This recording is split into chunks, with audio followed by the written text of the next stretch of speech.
नमस्कार महाराष्ट्रातील माझ्या सर्व अभियोग्यताधारक बंधू आणि भगिनींनो, सर्वांना श्री स्वामी समर्थ. अखंड हिंदुस्थानचं आराध्य दैवत छत्रपती शिवाजी महाराज यांच्या राज्याभिषेक दिनानिमित्त सर्वांना मनपूर्वक शुभेच्छा. पवित्र पोर्टल शिक्षक भरती 2025-26 टेट परीक्षा 3 आणि या टेट परीक्षेच्या माध्यमातून विविध संस्थांच्या जागा अपलोड करण्याची प्रक्रिया सध्या सुरू असतानाच त्या ठिकाणी लवकरच येणारी प्रक्रिया म्हणजेच प्रेफरन्स देण्याची प्रक्रिया आपल्याला पाहायला मिळत आहे. आणि आज जर आपण विचार केला तर ही प्रेफरन्स देण्याची प्रक्रिया आहे, यामध्ये आपल्याला दोन बाजू पाहायला मिळत आहेत. एक बाजू आहे विथ इंटरव्ह्यू आणि सेकंड बाजू आहे विदाऊट इंटरव्ह्यू. ह्या दोन्ही गोष्टींचा विचार करताना आपल्या डोळ्यासमोर वेगवेगळ्या गोष्टी येणं आवश्यक आहे. त्यामध्ये सगळ्यात महत्वाचे जे फॅक्टर आहेत ते तुमच्या सोबत या समोर दिसत असतील. या फॅक्टरच्या माध्यमातूनच तुम्हाला प्रेफरन्स द्यायचे आहेत. आणि हे प्रेफरन्स देण्याची जी प्रक्रिया आहे माझ्या बांधवांनो, भगिनींनो, ही खूप खूप सोपी आहे. हेच तुम्हाला मला या ऑनलाईन प्लॅटफॉर्मच्या माध्यमातून सांगायचं आहे. टेट परीक्षा 2022 या भरतीचा आपण जर विचार केला तर जवळपास 1,80,000 अभियोग्यताधारकांनी सर्टिफाय केलेलं होतं आणि त्यापैकीच जास्तीत जास्त उमेदवारांनी त्यांच्या एकंदरीत शैक्षणिक व व्यावसायिक पात्रतेनुसार त्या ठिकाणी त्यांची निवड झाली. एका बाजूला आपण जर विचार केला तर ही प्रेफरन्सची प्रक्रिया खूप खूप सोपी आहे, परंतु दुसऱ्या बाजूला सध्या वातावरणाचं तापमान वाढलं असताना माझ्या अभियोग्यताधारक बंधू आणि भगिनींचा डोक्याचं तापमान वाढवण्याचं काम काही बॅचवाले करताना मला पाहायला मिळतंय. खऱ्या अर्थानं आपण जर विचार केला तर हे प्रेफरन्स देण्याची प्रक्रिया मागील 2022च्या भरतीमध्ये कुणीही त्या ठिकाणी बॅच लावण्यासाठी आग्रह धरला नाही आणि सर्वांनी त्या ठिकाणी जागा वाढीसाठी प्रयत्न केला. पण आजचं चित्र मला वेगळं दिसतंय. जो तो त्या ठिकाणी जागा वाढीसाठी अजिबात प्रयत्न करताना दिसत नाही. आणि आज ज्या अभियोग्यताधारकांनी आपण जर पाहिलं, अगदी दिवस रात्र अभ्यास करून त्यांचे टेटचे गुण त्यांनी मिळवले आणि त्या गुणांच्या आधारावरती तुमची निवड फक्त आणि फक्त आमची बॅच लावल्यावरतीच होईल, अशा प्रकारचे मेसेज मला वेगवेगळ्या ग्रुपवरती पाहायला मिळत आहेत. जर तुम्ही आमची बॅच लावली नाही तर तुमची निवड होणार नाही, अशा प्रकारचं त्या ठिकाणी संभ्रम अभियोग्यताधारकांमध्ये या बॅचवाल्यांनी निर्माण केलाय. पण या ऑनलाईन प्लॅटफॉर्मच्या माध्यमातून मी तुम्हाला प्रामाणिकपणे सांगतो, कोणत्याही बॅचची तुम्हाला गरज पडणार नाही.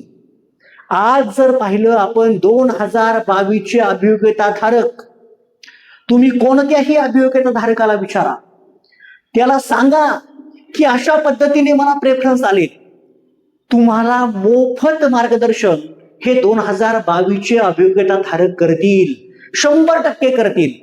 आणि त्यांना माझी विनंती ही असेल की या ठिकाणी आज टेट 2025-26ची जी टेट म्हणजे टेट 3 झालेली आहे, या टेटच्या माध्यमातून हे संपूर्ण अभियोग्यताधारक खऱ्या अर्थानं मला प्रेफरन्स कसे द्यायचे या विचारात त्या ठिकाणी अडकलेले आहेत.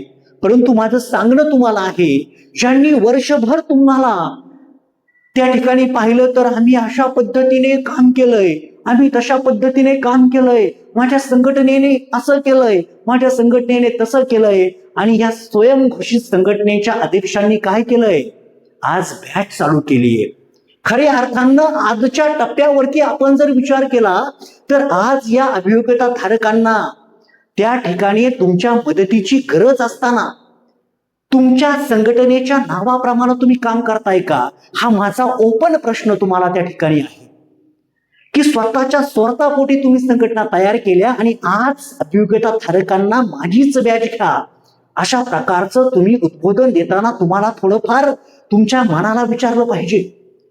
ज्या शिक्षकाची बॅच टेटच्या माध्यमातून अख्ख्या महाराष्ट्रातील अभियोग्यता धारकांनी घेतली, ज्याने अख्ख्या महाराष्ट्रातील अभियोग्यता धारकांना माझ्या बॅचच्या माध्यमातून माझीच बॅच घ्या, मी तुम्हाला टेटच्या माध्यमातून चांगले मार्क मिळवून देतो. काहींना मार्क्स मिळाले, पण काहींना अजिबात त्याचा फायदा झाला नाही. एक वेळेस तुमची बॅच त्यांनी घेतलेली होती, तुमचं काम होतं तुमची बॅच घेतल्यावरती त्यांना शेवटपर्यंत, अगदी प्रेफरन्स नंतर त्यांना जॉईनिंग होतपर्यंत तुमच्या त्या टेटच्या परीक्षेच्या वेळेसला घेतलेल्या फीच्या मार्फतच तुम्हाला मोफत गायडन्स करण्याची गरज होती. पण आज जर पाहिलं तर माझी बॅच घ्या हे सांगण्याची वेळ तुमच्यावरती आलेली आहे. मी प्रत्यक्ष कोणाचं नाव या ठिकाणी घेणार नाही, कारण की त्यांचं नाव घेण्याचंही मला त्या ठिकाणी काहीच वाटत नाही. सांगायचं म्हटलं तर एवढी एक लक्षात ठेवा की कोणतीही बॅच तुम्ही परचेस करू नका, कारण की जर त्यांच्यामध्ये तेवढी क्वालिटी जर असती तर आज ते तुमच्या बरोबर असते, आज ते तुमच्या बरोबर प्रेफरन्स देण्यासाठी तयार असते. ज्यांनी कधीही कोणतेच प्रेफरन्स दिले नाही ते तुम्हाला काय शिकवणार प्रेफरन्स कसे द्यायचे, हा माझा तुम्हाला सवाल आहे. आणि दुसरी महत्वाची गोष्ट, त्यांना माझं ओपन चॅलेंज आहे.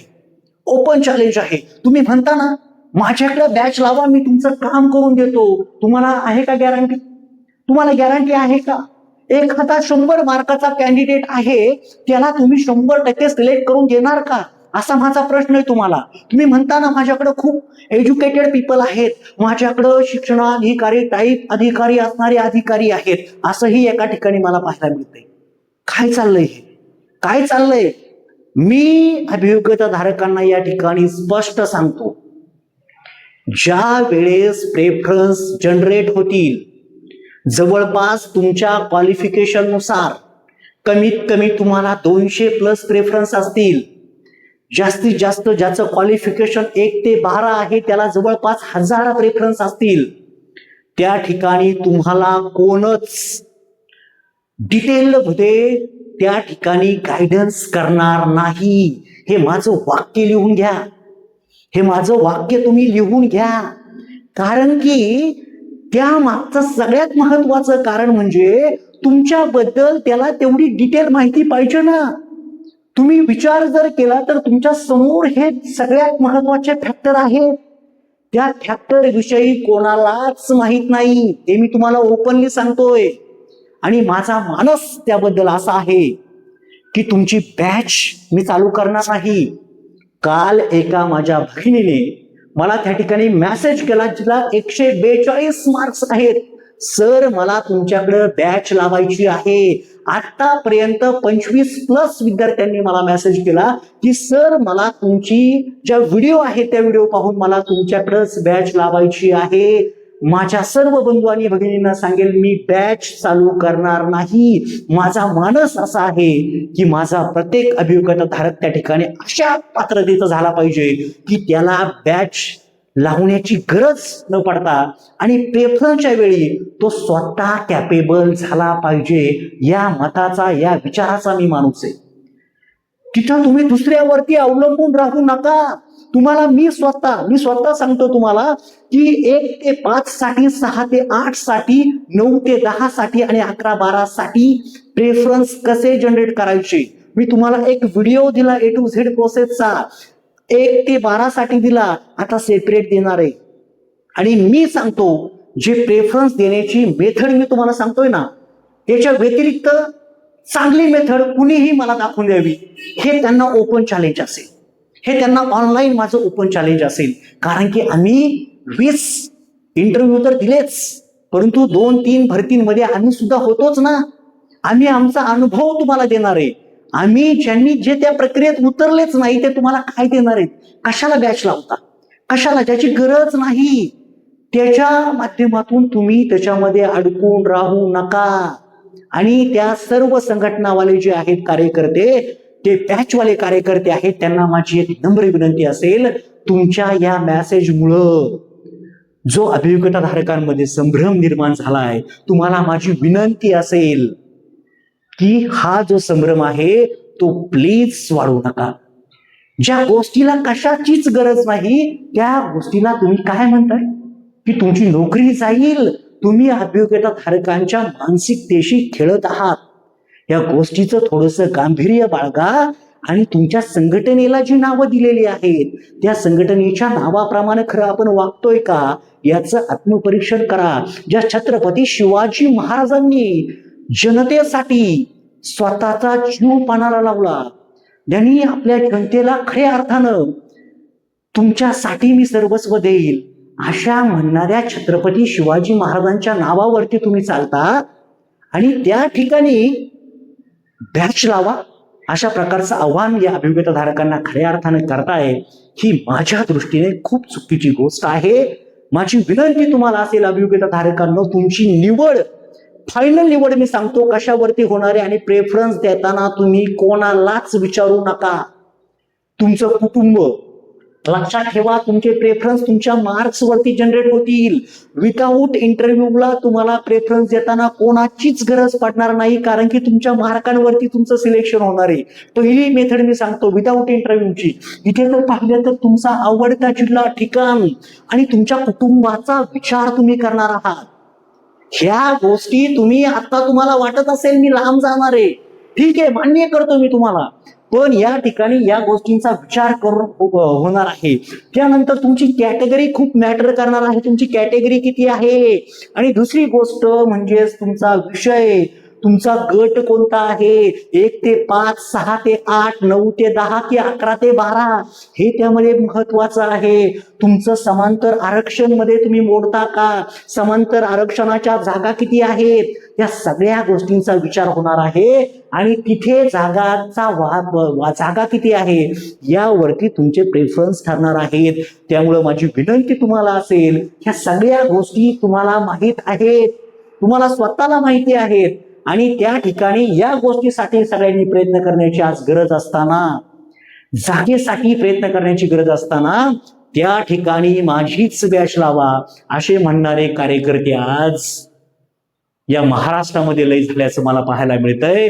माझी विनंती असेल या अभियोग्यता धारकांना, मी कोणतीही बॅच सुरू करू शकत नाही, पण माझी मानसिकता अशी असेल की माझ्या महाराष्ट्रातील या महाराष्ट्र अभियोग्यता धारकांना माझी नम्र विनंती अशी असेल की तुम्हाला कोणाचीही गरज त्या ठिकाणी प्रेफरन्स देताना पडणार नाही. एवढं कॅपेबल तुम्हाला करण्याची जबाबदारी मी घेतो, तेवढं नॉलेज तुम्हाला देण्याची जबाबदारी मी घेतो आणि जेवढं शक्य आहे तेवढं तुम्हाला फी मध्ये देण्याचा मी प्रयत्न करेल. नक्कीच महाराष्ट्रातील अभियोग्यता धारकांना त्याचा फायदा होईल. काळजी करू नका, टेन्शन घेऊ नका. फक्त तुमचे डॉक्युमेंट्स मी जे सांगितले तेच वापरा. मी जे डॉक्युमेंट्स तुम्हाला सांगितले तीच PDF पहा. बाकीच्यांनी काहींनी तर 50 डॉक्युमेंट्सचा व्हिडिओ बनवलाय. अरे काय एवढे 50 डॉक्युमेंट्स मी पहिल्यांदाच ऐकतोय. 50 डॉक्युमेंट्स, अरे काय एवढे लागत नाहीत. तुम्ही एकदा माझा व्हिडिओ पहा, मी प्रॉपर तुम्हाला दिलंय आणि मी बोलताना ऑथेंटिक बोलतो. मी फिरव करत नाही.